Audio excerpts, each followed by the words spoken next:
जी, mic number 2 में जो भाई खड़े हैं वो सवाल कीजिए। Very good evening, sir. Me is Professor Samir Jian, and it was great thought. Yesterday, I was seeing some good videos related to your religions, your literature, and many more. So I have one query. My question is: income through entertainment, like TV serials, films, modeling, is halal for Muslims? भाई साहब का सवाल है कि आमदनी entertainment जैसे TV serial, modelling, acting, ये जायज़ है कि नहीं। एंटरटेनमेंट से कमाई जायज़ है, जायज़ एंटरटेनमेंट से कमाई जायज़ है। हराम एंटरटेनमेंट के ज़रिए जो कमाई है वो हराम है। तो पहला ये देखना चाहिए कि एंटरटेनमेंट हराम है या हलाल है। जो भी आपने कहा अक्सर जो टीवी सीरियल है, फिल्म एक्टिंग है, मॉडलिंग है, ये हराम है। कुछ टीवी सीरियल अगर इस्लामिक है और कुरान और हदीस के खिलाफ नहीं है, उसकी कमाई Give me some examples. Of हलाल या हराम? Means for halal. हलाल। Yeah. मिसाल के तौर पे पीस टीवी पे कोई सीरियल है, पीस टीवी पे Yeah. हमारे बच्चों के एनुअल डे के सीरियल आते हैं। वो बच्चे एक्टिंग कर रहे, लोग को अल्लाह की तरफ लेके आ रहे, वो हलाल है। लेकिन आम तौर पे जो टीवी सीरियल है, आम तौर पे अक्सर टीवी सीरियल हराम है। वो आपको अल्लाह से दूर लेके जाते हैं। उसमें बेहिजाबी होती, जो लोग कपड़े पहने हैं वो कपड़े पहनने के बाद बदन को ज़्यादा दिखाते हैं, वो कपड़े सही नहीं होते, इसके अंदर हिजाब नहीं होता। एक्टिंग, मॉडलिंग, अगर आप ऐसे मॉडलिंग कर रहे, मिसाल के तौर पे जो खवातीन अगर मॉडलिंग करती है, अपने जिस्म की नुमाइश करती है, वो सब हराम है। मैं सुना था एक वेरी फेमस एड के बारे में। आपने ये गाड़ी BMW के बारे में सुना है? Right. BMW गाड़ी बहुत फेमस है, खुसूसन नौजवानों में। मर्सिडीज फेमस है, लेकिन नौजवानों में BMW। मुझे एक जन ने कहा था कि BMW की एक एडवर्टीजमेंट थी जिसके आगे, वो BMW गाड़ी के आगे एक खातून खड़ी है, लड़की खड़ी है बिकिनी पहने हुए, और वो एड में लिखा है test drive her now, who the girl of the car. Test drive her now मतलब आओ इसे चको। किसको? गाड़ी को या लड़की को? तो बिकिनी पहन के लड़की आगे खड़ी है, ये हराम है। तो ऐसे ऐड के जरिए हम हमारी वालदा, हम हमारी बीवियां, हम हमारी बेटियां को बेच रहे और कहते हैं वुमेन्स राइट। तो अक्सर ये फिल्म के अंदर नंगापना होता है। अगर नंगापना ना होता है, दूसरी कुछ चीज बात जो हराम होती है, तो ऐसे फिल्म में एक्टिंग करना, ऐसी मॉडलिंग करना गलत है। लेकिन अगर आप देखते पीस टीवी पे हमारे मुकर्रिरीन माशाल्लाह प्रोमो कहते, मॉडलिंग नहीं कहूँगा, लेकिन वो कहते कि ये प्रोग्राम देखो, और वो चलते आ रहे और कोई हिदायत की बात कहते, ये अलाउड है। तो अगर जो चीज़ एंटरटेनमेंट कुरान और हदीस के खिलाफ नहीं है, हमारे ईश्वर, हमारे खालिक के पैगाम के खिलाफ नहीं, तो जायज़ है। लेकिन अक्सर ये एंटरटेनमेंट जो आप कह रहे हैं, एक्टिंग, मॉडलिंग, अक्सर हराम है। तो ऐसी हराम चीज़ के ज़रिए कमाई भी हराम है, हलाल चीज़ के ज़रिए हलाल है। Hope that answers the question. Yeah. Thank you. भाई साहब, आप कुछ मॉडलिंग करना चाहते हैं या आपका सवाल की क्या वजह थी? The point is, my friend should ask me these questions, but like he was trying like from a long time back, so he was unable to ask you this question from you. So he pointed to me, and so that I will be माशाल्लाह। तो इसे अंग्रेजी में कहेंगे proxy. proxy. Yeah. Proxy. भाई साहब ने कहा कि मेरा मुस्लिम दोस्त चाह रहा था सवाल पूछने के लिए, उसे इजाजत नहीं दी जा रही थी। जैसा कल कह रहा था एक भाई साहब, भाई हमको ब्रेन हेमरेज हो रहा है, मुसलमान को पूछने नहीं दे रहे, हम मेहमान की खातिर करते करते मुझे ब्रेन हेमरेज हो जाएगा। तो ये भाई साहब ने हिंदू को पूछा। मैं आपसे पूछना चाहता हूँ, Right. आप प्रोफेसर है, Yeah. आपने कहा कि आपने मेरी तकरीर सुने। Yeah. हाँ, मैं पूछना चाहता हूँ कि आप मानते खुदा एक है? देखिए, मैं सभी रिलीजन को मानता हूँ, इवन दैट आई एम इन जैन, तो मैं वो भी मानता हूँ, लाइक ईसाइयों को भी मानता हूँ, मुस्लिम्स को भी मानता हूँ, सभी को मानता हूँ। ऐसा कोई नहीं है, because people like one, God is one, right? Everything is one, thing is thinking. If you think like in a right way, everything is good. So it is not like that you respect this religion, you respect that religion, every religion is good.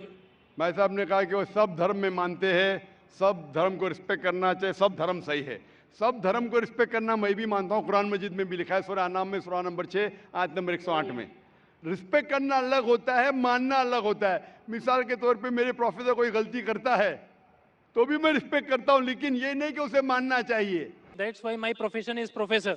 So I cannot deal with the outer public. I teach my students and I like to involve in my books and my research. That's it. माशाल्लाह आपने, लेकिन मेरा formula क्या है? Right. मेरा formula ये, जो मैंने आयत शुरू की, शुरुआत में इस सवाल जवाब के शुरुआत में मैंने कुरान मजीद की एक आयत पढ़ी, सूरह इमरान की सूरह नंबर 3 आयत नंबर 64, जिसमें अल्लाह ताला फरमाते तालौ इला कलिमतिन सवाइम बैना बैनकुम, आओ उस बात की तरफ जो आप और हम में यकसा है। सबसे पहली बात, अल्लाह नाबुद इल्लल्लाह, कि हम सिर्फ एक खुदा की इबादत करें। वला नुश्रिका बिही शैय्यन, हम आपस में किसी को शरीक ना करें। वला नुश्रिका बिही शैय्यन वला यत्तखिज़ बादुना बादन अरबाब मिन दुनिल्लाह, और हम आपस में किसी को रब ना बनाएं। फन्तवल्लो, अगर वो फिर मुड़ जाए, फ़कुलू शहदू बिअन्ना मुस्लिमून, तो मैं कम अज़ कम शहादत देता हूँ कि मैं उस अल्लाह की इबादत करता हूँ और उसकी बात मानता हूँ, मैं मुस्लिम हूँ। तो यहाँ मैं क्या कहता हूँ, कॉमन फॉर्मूला, मैं कहता हूँ कि कम अज़ कम हर इंसान, कोई भी मजहब में मानता हूँ, कम अज़ कम ये माने कि एक किताब 100% खुदा की तरफ से, ठीक है। तो हिंदू कहेगा मुझे कोई हर्ज नहीं मानने के लिए, क्या वेद खुदा का कलाम है। वो क्रिश्चियन कहेगा मुझे कोई हर्ज नहीं मानने के लिए कि बाइबल खुदा का कलाम है। मुस्लिम कहेगा कि मुझे कोई हर्ज नहीं मानने के लिए कुरान अल्लाह का कलाम है। बाद में मैं कहता हूँ हम कम से कम उस बात पे अमल करें जो सारी मजहबी किताबों में यकसा है। तो मैं I am a student of comparative religion, इस्लाम और तकाबुल मज़ाहिब का मैं तालिब इल्म हूँ। तो रिसर्च करने के बाद मुझे पता लगा कि सारे मजहब की किताब कहते हैं कि खुदा एक है। मैं हवाला दे चुका हूँ, हिंदू मजहब का हवाला दे सकता हूँ, छंदोग्य अमृत chapter number 6 section number 2 verse number 1, Shvetashvatara परिषद chapter number 6 verse number 9, Shvetashvatara परिषद chapter number 4 verse number 19, Yajurveda chapter number 32 verse number 3, सब में लिखा है भगवान एक है और मूर्ति पूजा गलत है। आप बाइबल पढ़ेंगे, book of Deuteronomy chapter number 6 verse number 4, उसमें लिखा है कि खुदा एक है। कुरान में लिखा है सूरह इखलास में सूरह नंबर 112 आयत नंबर 1 से 4 कि कुल वल्लाहु अहद, कहो कि खुदा एक है। तो मैं कहता हूं कि जो चीज यकसा है कम से कम उसके ऊपर तो अमल करो। जो इख्तिलाफ है वो कल डिस्कस करेंगे, सही या गलत कल डिस्कस करेंगे। आप प्रोफेसर है, आपको बताएगा कि जो चीज सारी किताबों में यकसा है तो 100% सही होना चाहिए। जो चीज में इख्तिलाफ है वो हम कल डिस्कस कर सकते हैं क्या सही है क्या गलत। तो ये फॉर्मूला जो वेन डायग्राम होता है, प्रोफेसर है ना, वेन डायग्राम मतलब common, it belongs to both the circles. Discrete mathematics, right? माशाअल्लाह, आपको अल्लाह ने इतना इल्म दिया है, लेकिन वो एक होता है थियोरी, एक होता है practice. Fine. Theory X and theory Y. Not So- theory X and theory Y, theory X and practical X, theory Y and practical Y। theory बोलना आसान है, नो बहुत से मुकर्रिरीन तकरीर करते हैं लेकिन अमल नहीं करते। मैं अल्लाह से दुआ करता हूँ कि जो मैं तकरीर करता हूँ उसके ऊपर अमल कर सकूँ। तो मैं चाहता हूँ क्या खुदा आपको भी वो दे कि जो आप सिखाते हो उसके ऊपर अमल करें। वेन डायग्राम से ये मालूम होता है हम जब सारी मजहबी किताबों का मुताला करते, अहम मजहब, मेजर मजहब, हिंदुइज्म, क्रिश्चियनिटी, जुडाइज्म, इस्लाम, पता चलता है कि मजहब के ठेकेदार क्या सिखाते वो छोड़ो, we have to go to the source. मजहब के ठेकेदार अपने फायदे के लिए बहुत से गलत चीज सिखाते हैं। What is truth you should follow. तो when we go to the source पे जाते पता चलता है खुदा एक है, बुत परस्ती गलत है। आखिरी पैगंबर मोहम्मद सल्लल्लाहु अलैहि वसल्लम में सारी मजहबी किताब में लिखा है कि शराब गलत है। हिंदुइज्म में, क्रिश्चियनिटी में, जुडाइज्म में, इस्लाम में, सारी मजहबी किताब में लिखा है। वो हराम में हिंदू मजहबी किताब में लिखा है, बाइबल में लिखा है, कुरान में लिखा है। तो क्यों ना हम कम से कम जो चीज यकसा है उसके ऊपर अमल करें, जो चीज इख्तिलाफ है वो कल डिस्कस करेंगे। तो मैं आपसे पूछना चाहता हूँ, वेन डायग्राम आप प्रोफेसर है, आपको मानना चाहिए जब बोलते हैं ऑल रिलीजन की रिस्पेक्ट करते हैं आप, तो ऑल रिलीजन जो कहता है उसके ऊपर अमल करते हैं क्या नहीं। मैं पूछना चाहता हूँ कि आप मानते हैं कि खुदा एक है। देखिए, मैं बोल चुका हूँ, सब चीज़ें मानता हूँ, लेकिन पहले चीज़ मैं 5 चीज़ें आपको बताता हूँ जो मेन है लाइफ में। नमो अरिहंतानम मीन्स सभी अरिहंतों को नमस्कार। नमो सिद्धानम सभी साधुओं को नमस्कार। नमो आर्यणम सभी आर्यणों को नमस्कार। नमो उज्जैनम एंड नमो लोहे सवे सवे सामनम मतलब सभी लोह पुरुष को नमस्कार। तो सभी को नमस्कार करने के बाद आप किसी के बारे में सोचिए, सब चीज़ सही है। because you respect everything. भाई साहब, आपने कहा नमस्कार नमस्कार नमस्कार नमस्कार। आप नमस्कार का मतलब जानते हैं? Right? क्या मतलब है नमस्कार का? नमस्कार का मतलब आपकी moral values. You give the respect. Give me the exact literal meaning. What is the meaning of नमस्कार? उसका रूट वर्ड क्या है? आप बात कर रहे संस्कृत, मैं आपसे पूछता हूं इसका मतलब क्या?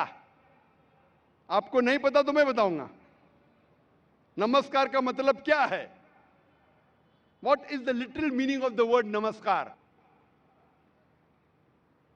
आप कह रहे हैं, आप प्रोफेसर है, मैं तालिब इल्म हूं। Right. मैं अपने आप को स्टूडेंट कहता हूं।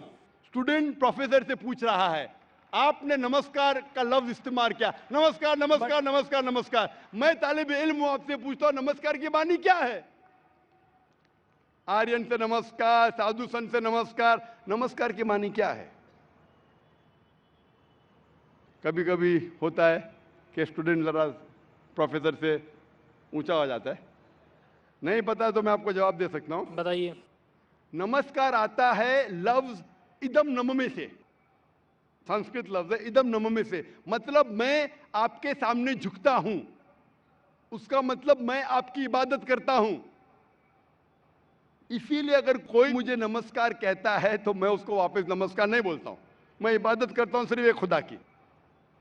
इदम नममे मतलब मैं आपके सामने झुकता हूं, मैं आपकी इबादत करता हूं। ये हिंदू फिलॉसफी है, हिंदू फिलॉसफी, लेकिन उनकी किताब के खिलाफ है। वेद में नहीं लिखा है, वेद में लिखा है एक ही ईश्वर की इबादत करो।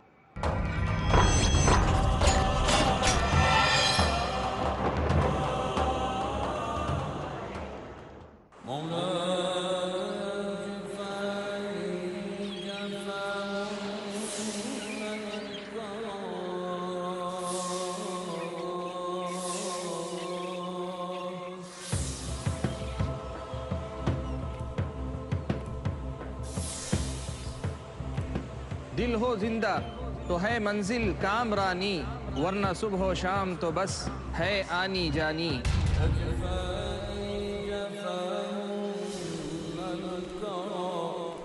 दिले बेदार है मतलूब रब्बानी, यही पैगाम नबी का, यही तालीम कुरआनी।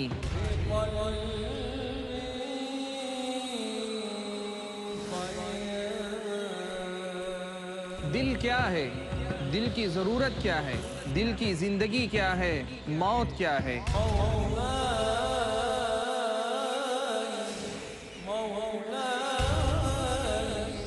ये सब जानने के लिए देखिए मेरे साथ एक नया सिलसिला, दिल की दुनिया, सिर्फ पीस टीवी उर्दू पर।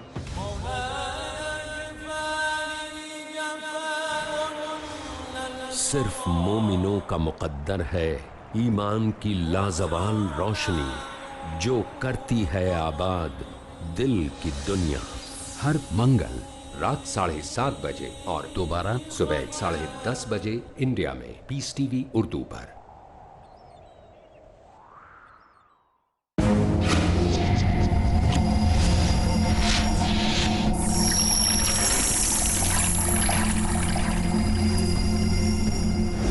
वर्ल्ड हेल्थ ऑर्गेनाइजेशन के मुताबिक हर साल लाखों लोग शराब पीने की वजह से मरते हैं। मेरे साथी मेडिकल डॉक्टर्स आजकल कहते हैं शराब एक बीमारी है, लिहाजा हमें ऐसे बीमार यानी शराबी से हमदर्दी जतानी चाहिए। अगर शराब एक बीमारी है तो ये वाहिद ऐसी बीमारी है जो बोतलों में बेची जाती है। ये वाहिद ऐसी बीमारी है जिसका अखबारों और रिसालों में इश्तिहार दिया जाता है, रेडियो स्टेशनों और सैटेलाइट टेलीविजन चैनलों पर नशर किया जाता है। ये वाहिद ऐसी बीमारी है जिसके वजह से सड़कों पर हादसों में लाखों लोग मरते हैं। ये वाहिद ऐसी बीमारी है जिसे फैलाने के लिए दुकानदारों को कानूनी तौर पर लाइसेंस दिया जाता है, जिससे हुकूमत की कमाई होती है। ये घरेलू जिंदगी को बर्बाद करती है और जुर्म को बढ़ावा देती है। ये वाहिद ऐसी बीमारी है जिसका सबब वायरस या जरासीम नहीं है, लेकिन हमारा खालिक अल्लाह सुब्हानहू व तआला अपने आखिरी हिदायतनामे कुरान मजीद में फरमाता है, सूरा अल-माइदा सूरा नंबर 5 आयत नंबर 90 में, या अय्युहल्लज़ीना आमनू इन्नमल खम्र वल मैसूर वल अंसाब वल अज़लाम रिज्सुम मिन अमली शैतान फज्तनिबू लअल्लकुम तुफ्लिहून। बेशक शराब, जुआ, बुत परस्ती, पान निकालना, ये सब बुरे शैतानी काम है। इन सब से बचो ताकि तुम कामयाब हो जाओ।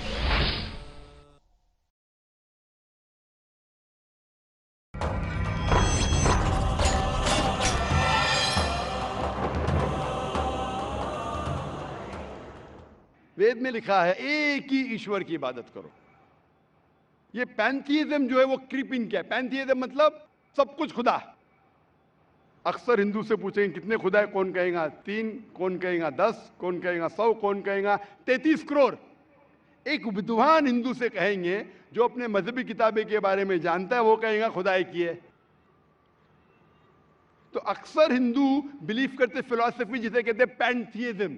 पैंथीइज्म मतलब एवरीथिंग इज गॉड, सब कुछ खुदा है। हिंदू कहते सब कुछ खुदा है। ये चांद खुदा है, सूरज खुदा है, इंसान खुदा है, पेड़ खुदा है, सांप खुदा है। हम मुसलमान कहते हैं सब कुछ खुदा का है। चांद खुदा का है, सूरज खुदा का है, इंसान खुदा का है, पेड़ खुदा का है, सांप खुदा का है। हिंदू से everything is God, we Muslim से everything is God's, GOD with an apostrophe S. तो मेजर फर्क है का। ये का के फर्क को मिटा देंगे तो हिंदू मुस्लिम एक हो जाएंगे। The difference is the apostrophe S. Hindu से एवरीथिंग इज गॉड, मुस्लिम से everything is God's, GOD with an apostrophe S. If we can solve the apostrophe S, we'll be one. कैसे करें? Go back to your scriptures. Veda पढ़ो, उपनिषद पढ़ो, कुरान पढ़ो। तो एक का के फर्क को निकालेंगे तो आप इदम नम में नमस्कार नहीं कहेंगे। खुदा एक ही है। हिंदुइज्म का ब्रह्मा सूत्र एकम ब्रह्म देवत्या नास्ते नैना नास्ते किंचन। भगवान एक ही है, दूसरा नहीं है, नहीं है, नहीं है, जरा भी नहीं है। There is only one God, not a second one, not at all, not at all, not in the least bit. तो ये चीज अगर आप जानेंगे, जो आप चीज कह रहे हैं उसकी मानी नहीं जानते तो अमल कैसा करेंगे? तो इसीलिए प्रोफेसर साहब, मानी जानना जरूरी है और सिखाने के अलावा अमल करना जरूरी है। थ्योरी से important is putting into practice. Theory पे बोलना चाहिए चोरी मत करो, मैं चोरी कर रहा हूं। झूठ नहीं बोलना चाहिए, मैं झूठ बोल रहा हूं, क्या फायदा? तकरीर करना एक अलग बात है, अमल में लाना एक दूसरी बात है। इसीलिए मैं आपसे दरख्वास्त करूंगा कि आप और मुताला कीजिए दिगर मज़हब का। कम अज़ कम शुरू में ये तो मान लो मुताले के बाद कि खुदा एक है और इस खुदा की बुत परस्ती नहीं करना चाहिए। इसके बाद आपको पता चलेगा दिगर मज़हब में, इस्लाम में, हिंदुइज्म में, क्रिश्चियनिटी में, जुडाइज्म में कि आखिरी पैगंबर मोहम्मद सल्लल्लाहु अलैहि वसल्लम में। इंशाअल्लाह मुताला कीजिए और अमल कीजिए और फिर इंशाअल्लाह आपको हिदायत मिलेंगी। Hope the answer the question. Thank you so much. Mic number 4 में कोई नॉन मुस्लिम खातून हो तो सवाल करें।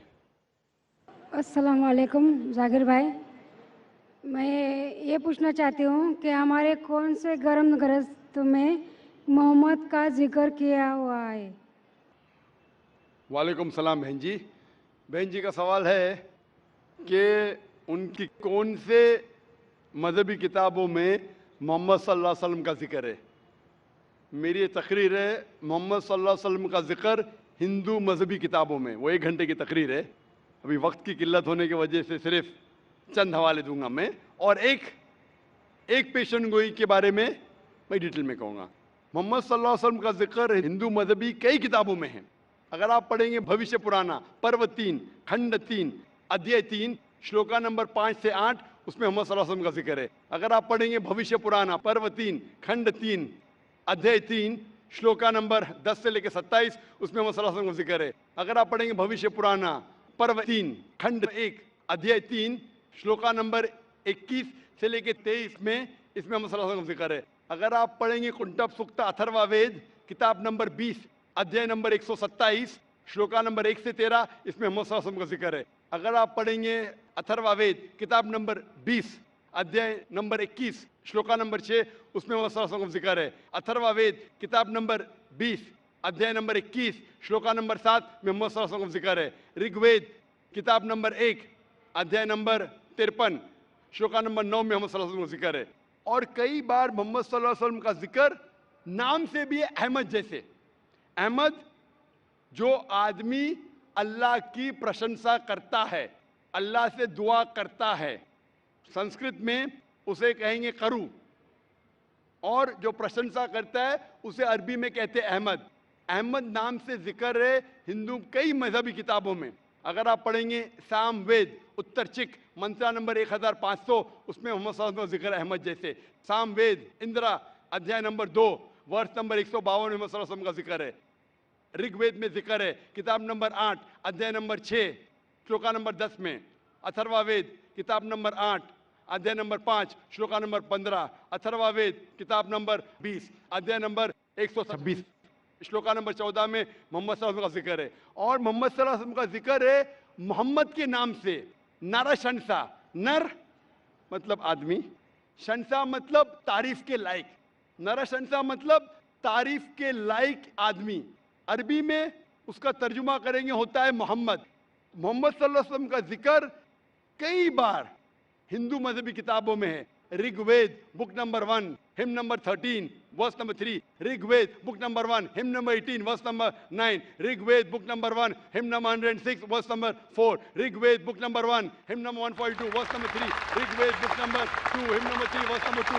Rigveda book number 5 hymn number 2 verse number 2। Rigveda book number 7 hymn number 2 verse number 2। Rigveda book number 10 hymn number 64 verse number 3। Rigveda book number 10 hymn number 182 verse number 2। Yajurveda chapter number 20 verse number 37। Yajurveda chapter number 20 verse 57। Yajurveda chapter number 21 verse number 31। Yajurveda chapter number 21 verse number 55। Yajurveda chapter number 28 verse number 2। Yajurveda chapter number 28 verse number 19। Yajurveda chapter number 28 verse number 42। मैं सिर्फ हवाले सैकड़ों दे सकता हूं आपकी हिंदू मजहबी किताबों में मोहम्मद सल्लल्लाहु अलैहि वसल्लम की पेशन गोई के बारे में। वक्त की किल्लत होने की वजह से सिर्फ एक के बारे में मैं जिक्र करूंगा हवाले के अलावा। आपकी मजहबी किताबों में जिक्र आता है कल्कि अवतार के बारे में। कल्कि अवतार लिखा है कल्कि पुराना में अध्याय नंबर 2 श्लोका नंबर 5 7 9 11 15 में जिक्र आता है कल्कि अवतार के बारे में। इसमें लिखा है कि कल्कि अवतार के वालिद का नाम है विष्णु यास। विष्णु मतलब अल्लाह ईश्वर, यास मतलब बंदा सर्वेंट, सर्वेंट ऑफ अल्लाह, अल्लाह का बंदा। अरबी में तर्जुमा करेंगे तो अब्दुल्ला हो जाता है। और हम जानते हैं मोहम्मद सल्लल्लाहु अलैहि वसल्लम के वालिद का नाम था अब्दुल्ला। उसकी वालदा का नाम है सुमति। सुमति मतलब शांति, अरबी में होता है आमिना। मोहम्मद सल्लल्लाहु अलैहि वसल्लम के वालदा का नाम था आमिना। ये पैदा होंगे एक अमन के शहर में, हम इसे कहते हैं मक्का। ये ऐसे खानदान में पैदा होंगे जो उस शहर के ठेकेदार थे, जो उस शहर के, हम जानते हैं कि मोहम्मद सल्लल्लाहु अलैहि वसल्लम कुरैश खानदान में पैदा हुए। लिखा है कि वो दुनिया के लिए he will be a teacher, एक मुदर्रिस रहेंगे सारे दुनिया के लिए और रहमत फैलाएंगे। हम जानते हैं मोहम्मद सल्लल्लाहु अलैहि वसल्लम सारे आलमीन के लिए रहमत वाले हैं। इसमें लिखा है कि उन्हें सबसे पहली वही आएंगी रात के वक्त एक केव में, एक गार में। हम जानते हैं मोहम्मद सल्लल्लाहु अलैहि वसल्लम को सबसे पहली वही जो आए वो है गार हिरा में। उसके बाद वो हिजरत करेंगे नॉर्थ की तरफ, फिर वापस आएंगे। हम जानते हैं मोहम्मद सल्लल्लाहु अलैहि वसल्लम हिजरत की मदीना जो मक्का के नॉर्थ पे और वापस आ गए। उसमें लिखा है कि उसके 4 करीब दोस्त होंगे। हम जानते हैं 4 खुलफा राशिदीन, हजरत अबू बकर, हजरत उमर, हजरत उस्मान, हजरत अली रज़ियल्लाहु अन्हु। ये सारे मोहम्मद सल्लल्लाहु अलैहि वसल्लम के करीब दोस्तों में से थे। ये 4 खुलफा राशिदीन थे।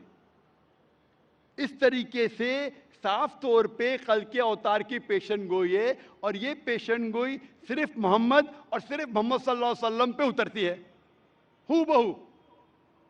तो हर हिंदू अगर अपनी मजहबी किताब पढ़ेगा उसे मानना होगा कि आखिरी आने वाले पैगंबर मोहम्मद सल्लल्लाहु अलैहि वसल्लम है। मैं आपसे पूछना चाहता हूं, आप मानते हैं कि मोहम्मद सल्लल्लाहु अलैहि वसल्लम आखिरी पैगंबर है? जी। आप मानते हैं कि खुदा एक है? जी। आप मानते हैं कि बुत परस्ती मूर्ति पूजा गलत है? गलत है। तो आप मुस्लिम बनना चाहेंगे? जी। आपको कोई भी जबरदस्ती कर रहा है इस्लाम कबूल करने के लिए? जी नहीं। आप अपने दिल से करना चाहती? जी होशो हवास में?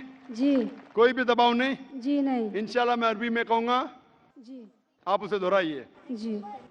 अशहदु अशहदु अल्लाह अल्लाह इलाहा इलाहा इल्लल्लाह इल्लल्लाह व अशहदु व अशहदु अन्ना अन्ना मोहम्मदन मोहम्मदन अब्दुहु अब्दहु व रसूलुहु। व रसूलुहु। मैं गवाही देती हूँ मैं गवाही देती हूँ कि कि अल्लाह के अलावा अल्लाह के अलावा कोई माबूद नहीं कोई माबूद नहीं और और मोहम्मद मोहम्मद सल्लल्लाहु सल्लल्लाहु अलैहि वसल्लम अलैहि वसल्लम उसके उसके पैगंबर पैगंबर और बंदे हैं। और बंदे। माशाअल्लाह आप मुस्लिम बन चुकी है और मैं दुआ करता हूँ अल्लाह सुब्हानहू व तआला से कि आपकी मुश्किलात का हल करे और अल्लाह आपको इस दुनिया और आखिरत में सफलता दे और अल्लाह इंशाअल्लाह आपको जन्नत नसीब फरमाए। मुझे आपसे एक नाम चाहिए।